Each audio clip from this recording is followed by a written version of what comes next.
The dust swirled around the tired convoy of military vehicles as it rumbled down the long, unpaved road, kicking up a gritty red cloud that coated everything in its path. It was a scorching afternoon in rural Oklahoma, the kind of heat that made the air shimmer above the endless flat plains and the distant, scrubby hills. Inside one of the canvas-covered trucks, Annalisa Schmidt, her uniform stained with the grime of travel and conflict, shifted uncomfortably. Her shoulders, though slender, carried the weight of a war lost, and her eyes, once sharp and defiant, now held a weary resignation. She was one of many German female prisoners of war, captured in the final chaotic weeks of a brutal war that had torn Europe apart.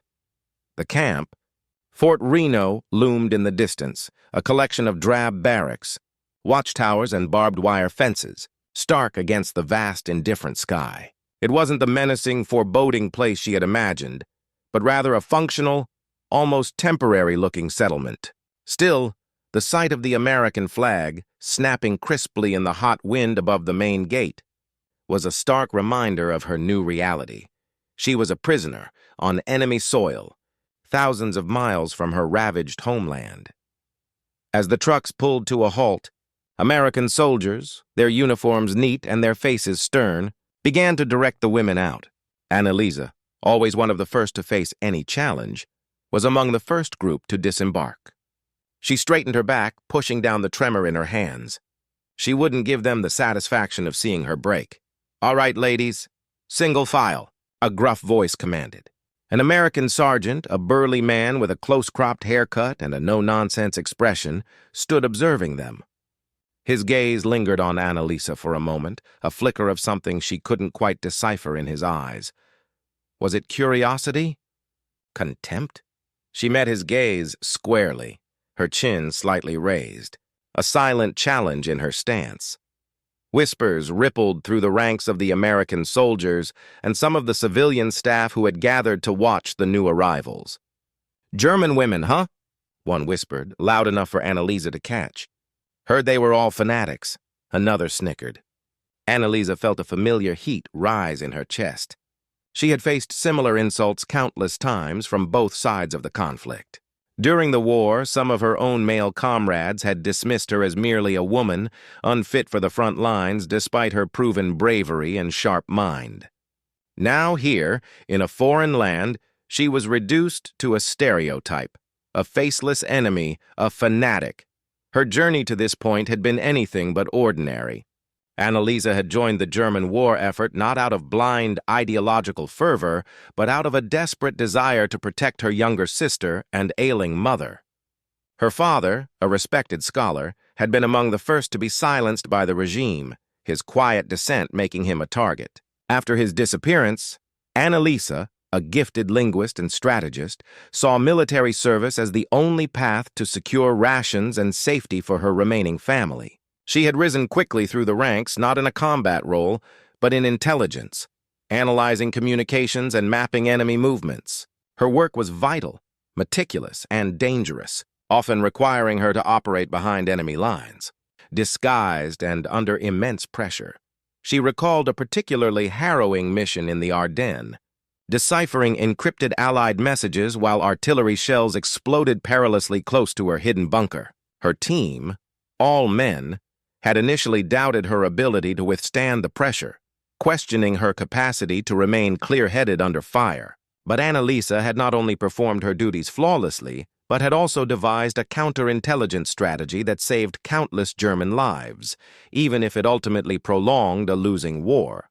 That day she had earned their grudging respect, a respect that now seemed utterly meaningless in the face of her current predicament. As she was processed into the camp, her personal belongings, a worn photograph of her family, a small, intricate locket, and a tattered copy of Goethe's poetry were meticulously catalogued. A young American soldier, barely older than her sister, looked at the locket with a strange mix of pity and suspicion. "What's this?" he asked, his voice wavering slightly. "It belonged to my grandmother," Annalisa replied, her English, though precise, carrying the faint lilt of her German accent. "It holds no strategic value, The soldier merely nodded, placing it in a bag with the rest of her things. It was clear that to them she was an object, a number, a piece of a defeated army. Her individuality, her history, her sacrifices, they were invisible here. Life in the camp began with a numbing routine. Wake up before dawn, simple and often bland meals, forced labor, cleaning, laundry, mending uniforms, sometimes even light construction around the camp. The barracks were Spartan, rows of cots, thin mattresses, and communal washrooms. The air was filled with the cacophony of dozens of women, their fear, anger, and despair a palpable presence. Some wept openly, others retreated into stony silence, and a few, like Annalisa, tried to maintain a semblance of dignity. Annalisa found herself drawn to Martha, a woman a few years older than herself, a former nurse who had served on the Eastern Front. Martha possessed a quiet strength, her eyes holding the deep sadness of one who had witnessed unspeakable horrors, yet still maintained a flicker of hope. They would often sit together during their meager free time, sharing quiet observations, finding solace in each other's presence. One evening, as the sun dipped below the horizon, painting the sky in hues of orange and purple, Martha turned to Annalisa. "Do you think we'll ever go home?" she asked, her voice barely a whisper.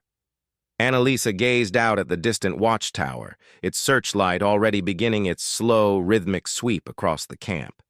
"I don't know, Martha," she admitted, a rare moment of vulnerability in her voice. "But we must believe it. We must!" The initial days blurred into weeks. The American guards, mostly young men, maintained a professional distance, though Annalisa often caught them observing the German women with a mixture of curiosity and apprehension. There was a palpable tension in the air, a silent question hanging between captor and captured. Who were these women, really? Were they the monsters of propaganda, or simply women caught in the tide of a devastating war? Annalisa, ever the observer, noticed the subtle shifts in the camp's atmosphere. The initial harshness gradually gave way to a grudging tolerance. The American officers, particularly Captain Miller, the camp commander, seemed to be trying to maintain order with a sense of fairness, though Annalisa suspected it was more about efficiency than true compassion. She had heard rumors that conditions in American POW camps were generally better than those in some other Allied nations, a fact that gave her a small, grudging sense of relief, but did not diminish her sense of injustice. One afternoon, while she was assigned to cleaning the camp's administrative offices, she overheard Captain Miller speaking to another officer. "These aren't hardened SS officers, Johnson," Miller said, his voice low but firm. "They're mostly support staff, nurses, communicators. Some are barely out of school. We need to treat them as prisoners of war, not criminals." Annalisa paused, her hand hovering over a dusty bookshelf. The words, while pragmatic, offered a sliver of hope. Perhaps not all Americans saw them as fanatics. Perhaps some saw them as people. This small, almost insignificant overheard conversation planted a tiny seed of possibility in her heart, a hope that perhaps her individual story, her own humanity, might one day be seen beyond the uniform she had worn. Yet, the sting of being underestimated, of being viewed through the lens of a broader, often unfair narrative, still resonated deeply within her. She knew the path to being seen as more than just a German POW would be long and arduous. Weeks turned into months, and the Oklahoma summer slowly yielded to the crisp, clear days of autumn. The initial shock of captivity had worn off, replaced by a dull ache of routine and longing. Annalisa, with her keen observational skills, had begun to notice the subtle rhythms of camp life and the individual personalities among both her fellow prisoners and their American guards. She continued to work tirelessly, whether it was mending uniforms in the bustling laundry room, meticulously scrubbing the barracks floors, or on occasion assisting in the camp kitchen. Her diligence was born not out of subservience, but from a deeply ingrained sense of duty and a refusal to be broken by her circumstances. She found that keeping busy was the best way to quiet the churning anxieties about her family and the future. One blustery morning, a new directive swept through the camp. All prisoners were to be accounted for in the main assembly hall. A nervous energy rippled through the barracks. Had new restrictions been imposed? Was there news from home, good or bad? Annalisa felt a familiar tightening in her stomach, preparing herself for the worst. Captain Miller, along with a few other officers and a stern-faced female civilian, addressed the assembled women. "Ladies," Miller began, his voice echoing slightly in the cavernous hall, "we understand that conditions here are not ideal. However, we are making efforts to ensure your basic needs are met and to maintain a semblance of normalcy where possible." Annalisa exchanged a wary glance with Martha, who stood beside her. "Normalcy? What did an American officer know of their normalcy?" Then the female civilian stepped forward. She introduced herself as Mrs. Davies, a representative from a women's auxiliary group working with the War Department. Her voice was softer than Miller's, yet held an undeniable authority. "We recognize," Mrs. Davies explained, "that maintaining morale is important even for prisoners of war. We also understand the unique needs of women." She paused, her gaze sweeping over the rows of German women, many with disheveled hair, unwashed faces, and the pale, drawn complexions of women enduring hardship. "To that end," she continued, "the command has approved the allocation of certain personal items that we believe will help you maintain your personal well-being and a sense of dignity during your internment."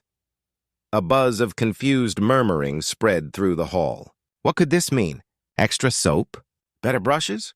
Then Mrs. Davies gestured to a large wooden crate that 2 American soldiers had just brought in. When one of them pried open the lid, a collective gasp swept through the German women. Inside, neatly stacked, were packages of face powder, small pots of rouge, tubes of lipstick, combs, brushes, and even tiny bottles of hand lotion. Annalise stared, utterly bewildered. Makeup. They were being offered makeup. It seemed so utterly frivolous, so incongruous with their harsh reality as POWs. Yet, as she looked around, she saw a spectrum of reactions. Some women looked aghast, finding the offer insulting. Others had tears welling in their eyes, a fragile hope flickering within them. Still others, younger women mostly, looked at the cosmetics with an almost childlike wonder, as if seeing treasures from a forgotten world. "These items will be distributed this afternoon," Mrs. Davies concluded, her gaze resting briefly on Annalisa, who still stood with a mixture of disbelief and a nascent sense of intrigue. "We believe that even in these circumstances, every woman deserves to feel herself." Later that afternoon, a quiet revolution began in the barracks. The cosmetics were distributed, 1 small kit per woman. Annalisa received hers, a compact of pressed powder, a deep red lipstick, and a tiny comb. She held them in her hands, feeling the smooth plastic of the compact, the cool metal of the lipstick tube. It had been years since she had worn makeup, years since she had thought about such things. Her focus had been solely on survival, on duty, on the grim necessities of war. Martha, sitting on her cot opposite Annalisa, stared at her own kit. "It feels strange," she murmured, "like playing dress-up in a ruin."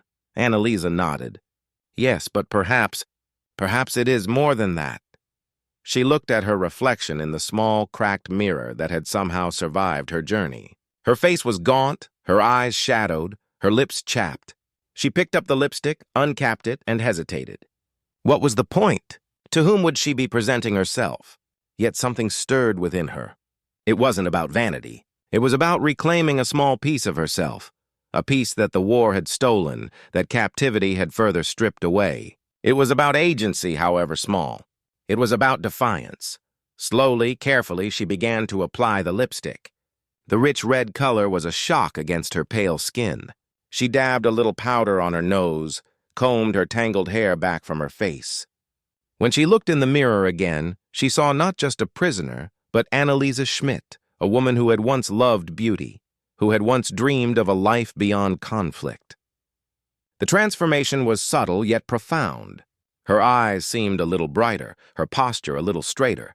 Around her, other women were doing the same. Some laughed, a sound rarely heard in the barracks, as they smeared lipstick imperfectly or powdered their noses with theatrical gestures. Others, like Annalisa, worked with a quiet solemnity, as if performing a sacred ritual. The change in atmosphere was almost immediate. A lightness entered the room, a brief respite from the ever-present weight of their situation. Small conversations started, women complimenting each other, a flicker of camaraderie returning. The American guards, who conducted their evening rounds, were met with a sight they had not anticipated. Instead of rows of downtrodden, weary faces, they saw women with a faint blush on their cheeks, a hint of color on their lips, hair neatly combed. The surprise was evident on their faces, a mixture of bewilderment and something akin to respect. Annalisa caught the eye of the young soldier who had processed her belongings. He looked at her, and for the first time she felt he saw not just a German POW, but a person, a woman. His expression softened almost imperceptibly, a fleeting moment of shared humanity across the divide of uniforms and war. This small act of providing makeup, seemingly trivial in the grand scheme of things, proved to be a powerful catalyst. It was a recognition of their femininity, a subtle acknowledgement that they were not merely cogs in a defeated war machine, but individuals. For Annalisa, it was a profound shift. The insult of being underestimated, of being reduced to a stereotype, still lingered. But now she had been given a tool, however small, to reclaim a piece of her identity, to stand a little taller, to face each day with a renewed sense of self. The journey to justice or redemption was still far off, but a fragile seed of hope had been planted, nourished by a smear of lipstick and a dusting of powder. The introduction of makeup, while a small gesture, rippled through the camp with unexpected force. It was as if a tiny crack had appeared in the hardened shell of their captivity, allowing a sliver of light to penetrate. The women, including Annalisa, carried themselves with a renewed, if fragile, sense of self-respect. The simple act of applying lipstick each morning was a quiet act of defiance, a refusal to let their circumstances completely strip them of their identity. Yet, this newfound allowance also brought with it a different kind of scrutiny. Not all the American soldiers, or even some of the higher-ranking officers, viewed the cosmetics initiative with the same progressive lens as Mrs. Davies or Captain Miller. Whispers grew among some of the guards and camp staff. "Why are we giving them makeup?" Annalisa overheard one burly guard, Sergeant Hayes, grumble to another. "They're prisoners. They shouldn't be primping." "Orders from the top, Hayes," his colleague replied, shrugging. "Something about morale and international conventions?" Hayes scoffed. "Morale? They lost the war! They should be grateful for the roof over their heads, not asking for lipstick." Annalisa, who was sweeping the corridor outside the office, kept her head down, but her ears burned. The familiar sting of being dismissed, of having her experiences and humanity minimized, resonated deeply within her. It was the same tone she had heard from those who doubted her abilities in the intelligence corps, the same condescension that had fueled her determination to prove them wrong.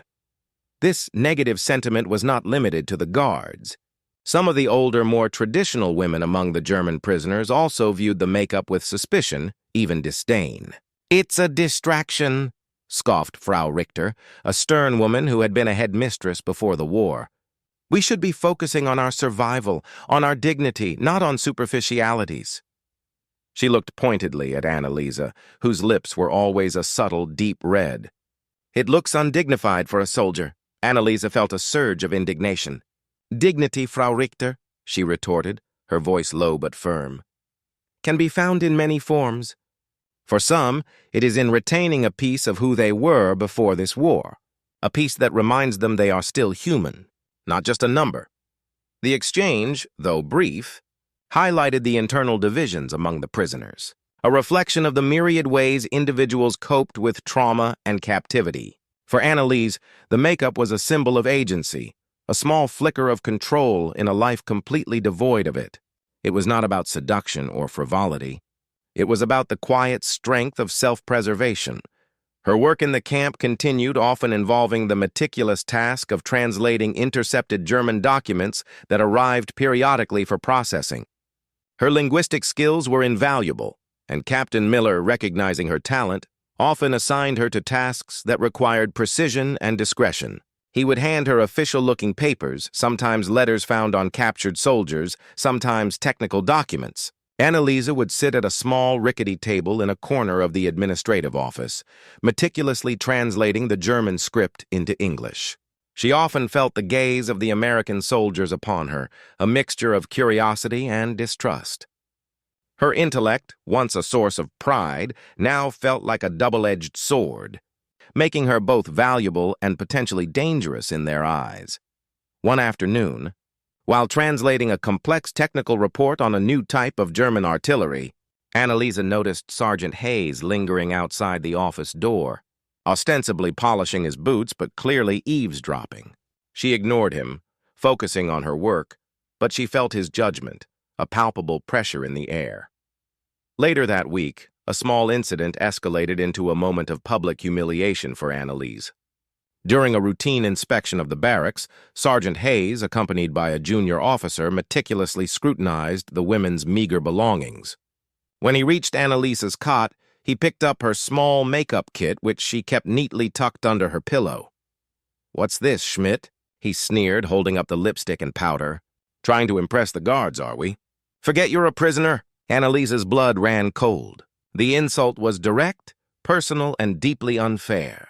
She felt the eyes of her fellow prisoners, and some of the American soldiers, turn towards her. "Sergeant," she began, her voice trembling slightly but firm, "these items were officially distributed, and I am simply utilizing them as permitted." "Permitted? Schmermitted?" Hayes scoffed, his face twisting into a sneer. "Some of you women think just because you put on a little paint, you're somehow special. You're still the enemy, Schmidt. Don't forget that." He then, with a deliberate, slow movement, opened her lipstick and deliberately snapped it in half, tossing the broken pieces onto her cot. A collective gasp rose from the other German women. Annalisa stared at the shattered lipstick, then slowly raised her gaze to meet Hayes's. Her eyes, usually so composed, now blazed with a fierce anger. Her hands clenched into fists at her sides. She felt the urge to lash out, to scream at him, to defend her dignity. But years of military discipline and the cold reality of her situation held her back. She knew such an outburst would only lead to further punishment, further degradation.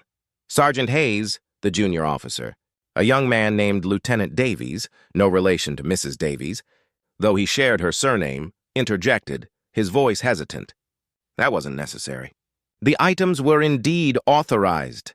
Hayes merely glared at the lieutenant, then turned his back on Annalisa, dismissing her with a contemptuous wave of his hand. "Let's move on. Some of these women need to remember their place." Annalise felt tears prick at her eyes, not of sadness, but of burning humiliation and rage. She felt her strength waver, the brave facade she had so carefully maintained threatening to crumble. Martha immediately came to her side, placing a comforting hand on her arm. "Don't let him get to you, Annalise," she whispered. "He's just a cruel man," but it did get to her.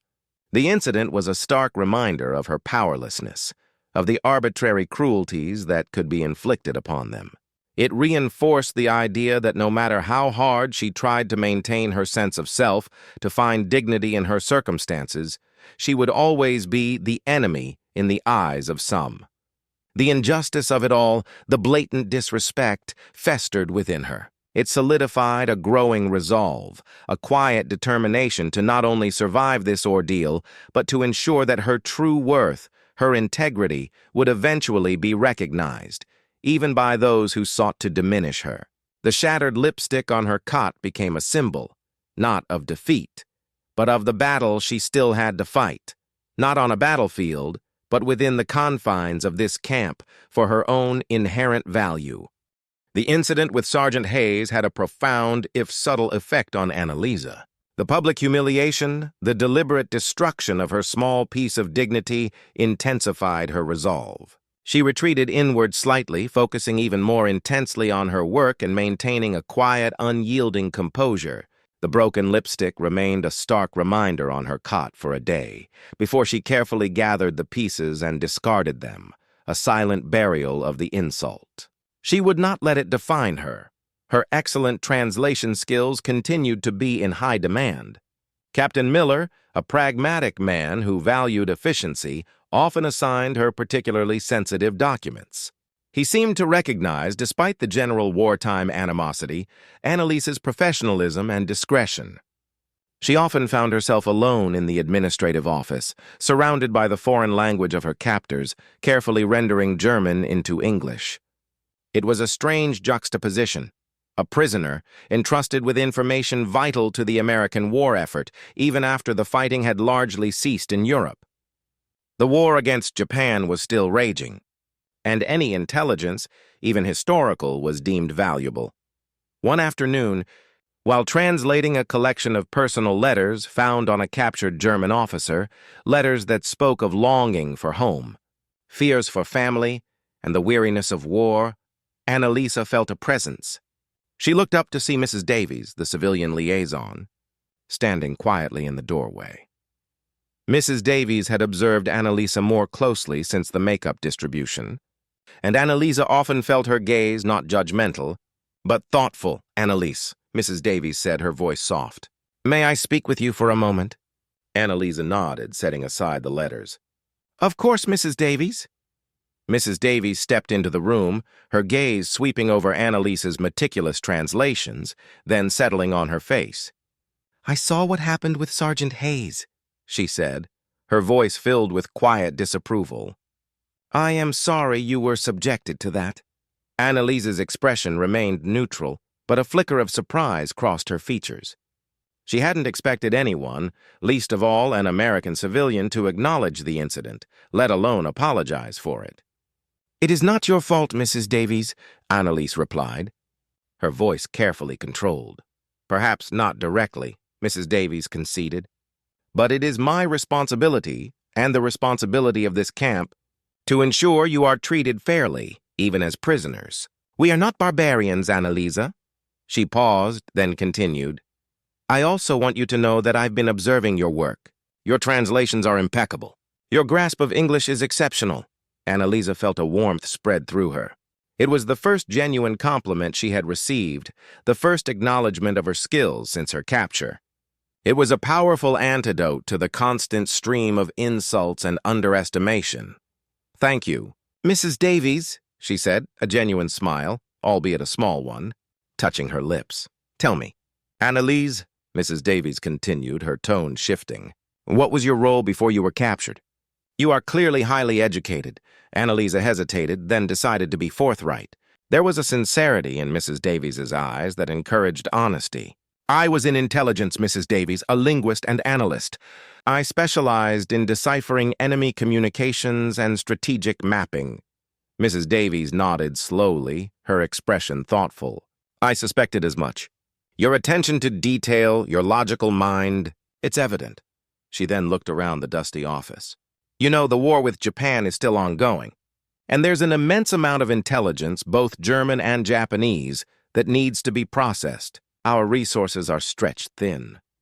A seed of an idea began to form in Annalisa's mind, but she kept her face impassive.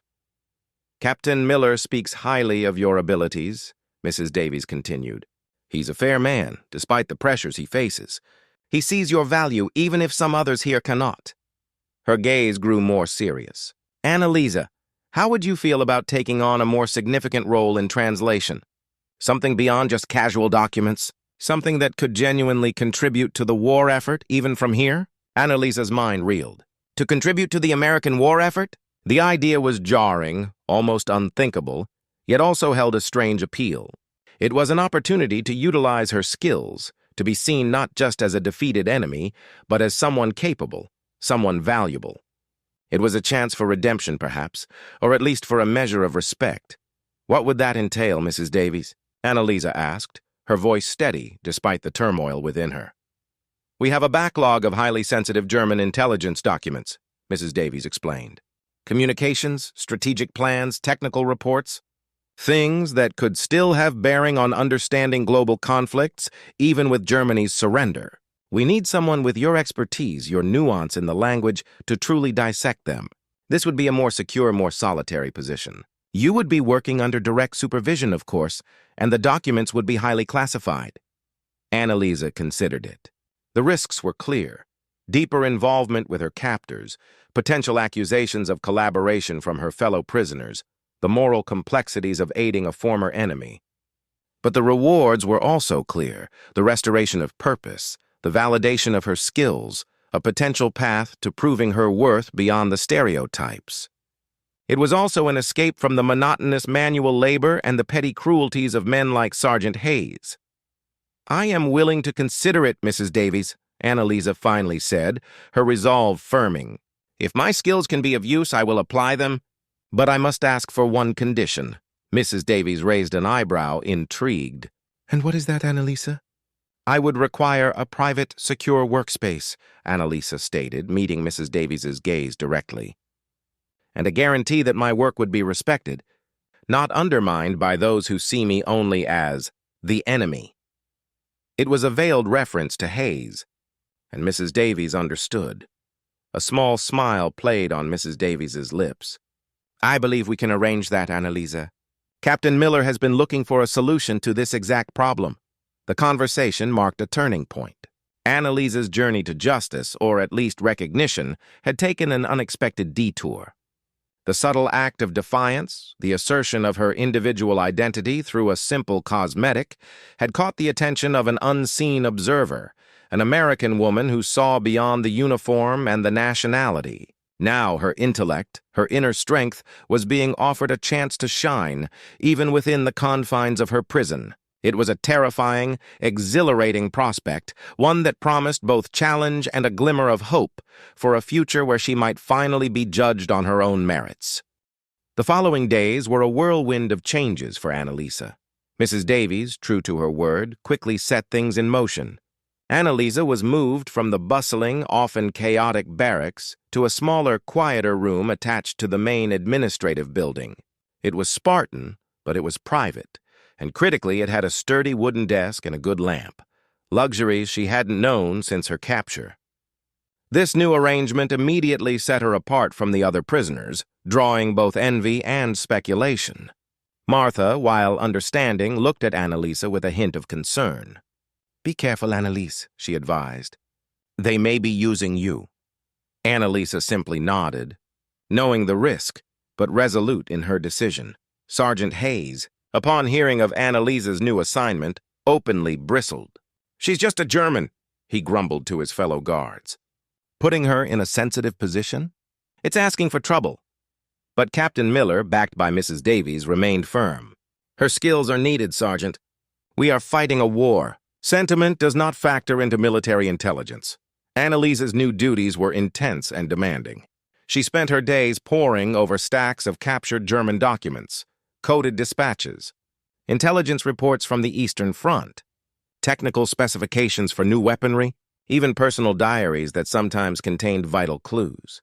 Her task was not merely to translate, but to analyze, to infer, to extract every shred of usable information for the Allied war effort against Japan, and for the broader understanding of post-war global dynamics. She worked long hours, fueled by strong, bitter coffee provided by the American staff, and a relentless inner drive. Her mind, once solely focused on her own survival and the defense of her country, now engaged with the broader strategic implications of the information she was processing. It was a strange, unsettling feeling to be applying her intellect for the benefit of her former enemy. Yet there was an undeniable satisfaction in using her skills again, in being valued for her mind. The isolation of her new role also meant she saw less of her fellow German prisoners. This distance, combined with her perceived favoritism, began to foster resentment among some of the women. She overheard whispers in the communal washroom, snide remarks during mealtimes. "She's gone over to the Americans," one woman muttered. "Collaborator." Annalisa felt the sting of these words, but she pushed them away, focusing on her purpose. She knew her own conscience was clear. She was doing her duty, as she always had, by applying her unique abilities where they were most needed. Captain Miller regularly reviewed her work, often sitting across from her at the desk, studying her translations with a serious expression. He rarely offered praise, but his consistent trust and the increasing complexity of the documents he gave her were praise enough. Mrs. Davies, however, was more openly encouraging. She would bring Annalisa small comforts, a fresh pencil, a better eraser, occasionally a piece of fruit, and would often engage her in conversations about the nuances of language, about the cultural implications embedded in the documents. These were moments of genuine human connection that Annalisa cherished, stark contrasts to the harshness of her prison life. One evening, while working on a particularly dense set of dispatches concerning German naval movements in the Atlantic, Annalisa stumbled upon something deeply disturbing. It wasn't directly related to the naval intelligence, but rather a coded reference buried within a seemingly innocuous logistical report. With her deep understanding of German military jargon and her intuition for hidden meanings, she recognized it as a code for a covert operation, a network of former Nazi sympathizers who were attempting to smuggle high-ranking officials and valuable assets out of Europe, even after Germany's surrender. Her heart pounded as she pieced together the fragments. This wasn't just historical data. This was an active, ongoing threat, a network of individuals still loyal to a hateful ideology operating beneath the radar. The implications were immense. If these individuals escaped, they could rebuild, reignite conflict, or disseminate dangerous ideas. Annalisa carefully translated the sections, highlighting the coded phrases, adding her own detailed annotations explaining the probable meaning and implications. She worked through the night, driven by a profound sense of urgency. This was bigger than her own captivity, bigger than her personal grievances. This was about preventing further injustice, further harm. The next morning, exhausted but exhilarated, she presented her findings to Captain Miller.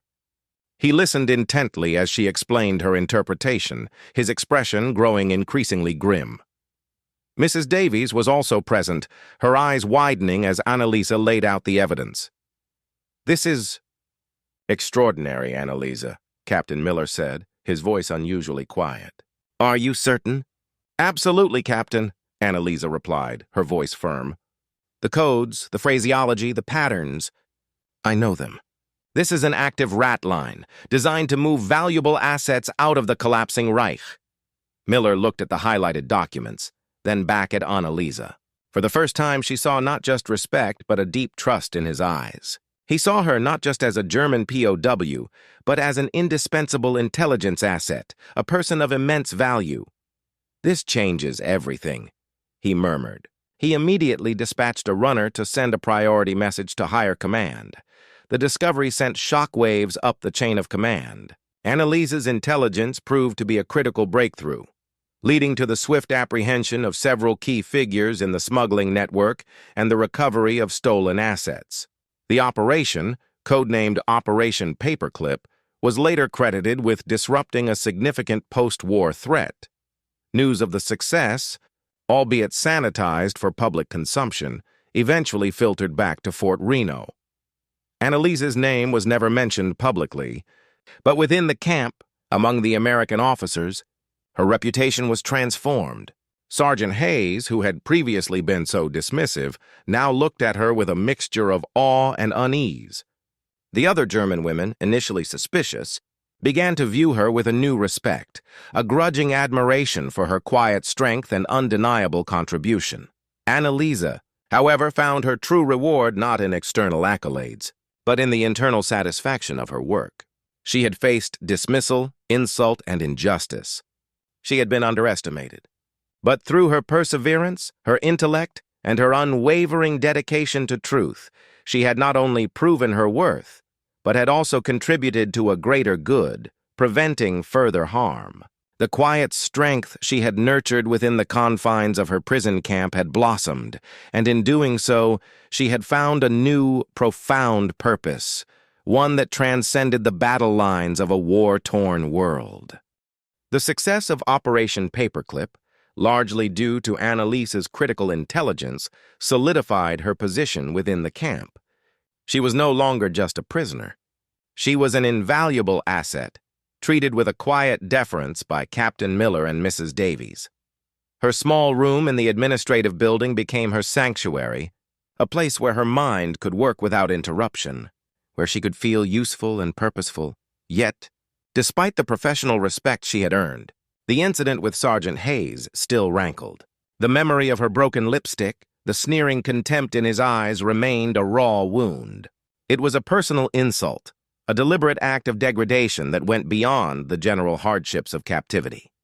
Annalise, ever a strategist, knew that true justice wasn't just about her professional vindication. It was about addressing that personal slight, about exposing the truth of his cruelty. The opportunity came unexpectedly.